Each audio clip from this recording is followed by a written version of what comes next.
Things you should know before embarking on your eco-friendly lifestyle. Hello everyone and welcome back to my channel. If you're new here, my name is Amrita and with this channel I aim to bring you everything from minimalism, sustainability, self-care and self-development.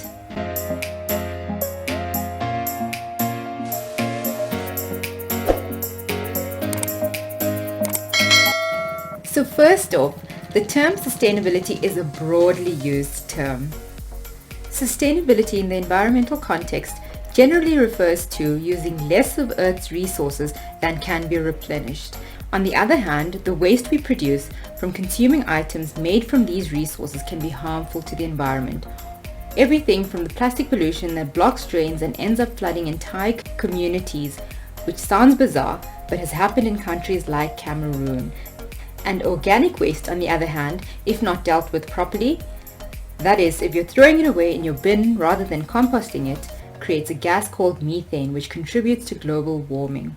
So sustainability at large is to be mindful of production, consumption and disposal of items and how all these aspects affect the environment. You may think that sending these items to the landfill allows it to biodegrade there, but it does not have the right condition for this among the plastics and other toxic waste and chemicals people dispose of incorrectly.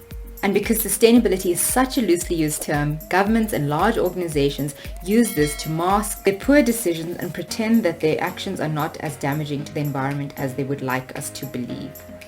No such thing as zero waste.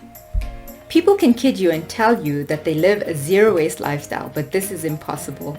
Even if all you do is drink water, you're consuming resources apart from just the water consumed. The electricity used to get the water pumped and flowing to you is a basic example.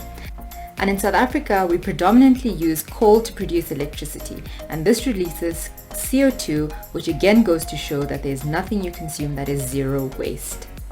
Don't throw out all your old stuff. Your low waste or eco-friendly life adjustment is something that may take time, and it is not about getting rid of all your things and buying the most sustainable products on the market. In that alone, you're doing it all wrong and it defeats the purpose of an eco-friendly lifestyle. Become more conscious of your habits and reduce consumption where possible. Use what you already have first before discarding those items and getting new ones. People will treat you differently. I have people feeling the need to apologize to me for their habits and consumption when in my presence, or others who just outright don't care and will make snide remarks about what you do and how you live. But it's something that gets better over time and people start wanting to be better for the environment as they start realizing that it benefits them too in many ways. You won't get it right all the time. You may go to a restaurant and ask for no straw and get it anyway. You may go to the grocery store and most of the fruits and veggies are packaged in plastic and you may not be able to get them in any other way in your area. So live the best way you can by doing your part, whatever that means to you. We need entire systems to change.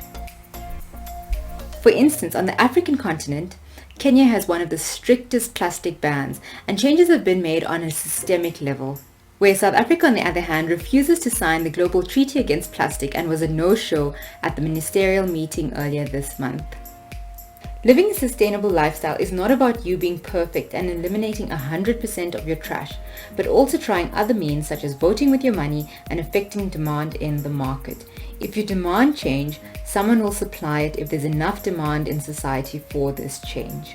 The more people have conversations about this, the more people realize the problem that exists, the more awareness there is, the better decision-making abilities, and the more likely we are able to persuade decision makers, policies, and business practices. So whenever you have the chance to make a difference by signing a petition or not purchasing an item that may cause harm to the environment, do that small act that can help entire societies forge a path forward.